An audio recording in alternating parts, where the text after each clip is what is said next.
തൃശൂർ പൂരത്തിന് വീണ്ടും വിലങ്ങുതടിയായി വനംവകുപ്പ്. ആനകളെ നിയന്ത്രിക്കാൻ 80 RRT സംഘം വേണമെന്ന ഉത്തരവ്. വനംവകുപ്പ് ഡോക്ടർമാരും ആനകളെ പരിശോധിക്കും. നിബന്ധനകൾ അപ്രായോഗികമെന്നും ദേവസ്വങ്ങൾ. ആനകളുടെ നിയന്ത്രണവുമായി ബന്ധപ്പെട്ട് വനം വകുപ്പ് അടിക്കടി മാറ്റുന്ന ഉത്തരവുകളിൽ പ്രതിസന്ധിയിലായിരിക്കുകയാണ് തൃശൂർ പൂരം. ആനകളെ നിയന്ത്രിക്കാൻ 80 RRT സംഘം വേണമെന്നാണ് പുതിയ ഉത്തരവ്. കൂടാതെ വനം വകുപ്പ് ഡോക്ടർമാരും ആനകളെ പരിശോധിക്കും. നിബന്ധനകൾ നിലവിലെ സാഹചര്യത്തിൽ അപ്രായോഗികമെന്നാണ് ആന ഉടമകളുടെ വാദം.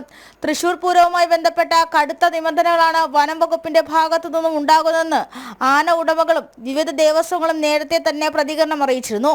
നിലവിലെ വനം വകുപ്പിന്റെ തീരുമാനത്തോട് ദേവസ്വങ്ങൾ എതിർപ്പറിയിക്കുന്നുണ്ട്. അതേസമയം തൃശൂർ പൂരത്തിന് നിയന്ത്രണം ഏർപ്പെടുത്തിയ ചീഫ് ഫോറസ്റ്റ് കൺസർവേറ്ററുടെ സർക്കുലറിനെതിരെ പ്രതിഷേധം ശക്തമായതോടെ വനം വകുപ്പ് തീരുമാനത്തിൽ നിന്നും പിൻവാങ്ങിയിരുന്നു. ആനകളുടെ 50 മീറ്റർ ചുറ്റളവിൽ ആളും മേളവും പാടില്ലെന്ന സർക്കുലറിനെതിരെ പാറമേക്കാവ്, തിരുവമ്പാടി ദേവസ്വങ്ങളും ഭാരവാഹികളും ആന ഉടമകളും രംഗത്തെത്തിയിരുന്നു. പൂരം നടത്തിപ്പിന് പ്രശ്നമുണ്ടാകില്ലെന്നും വിവാദ നിർദ്ദേശങ്ങൾ പിൻവലിക്കുമെന്നും വനമന്ത്രി വ്യക്തമാക്കിയതാണ്. ജനം, തിരുവനന്തപുരം.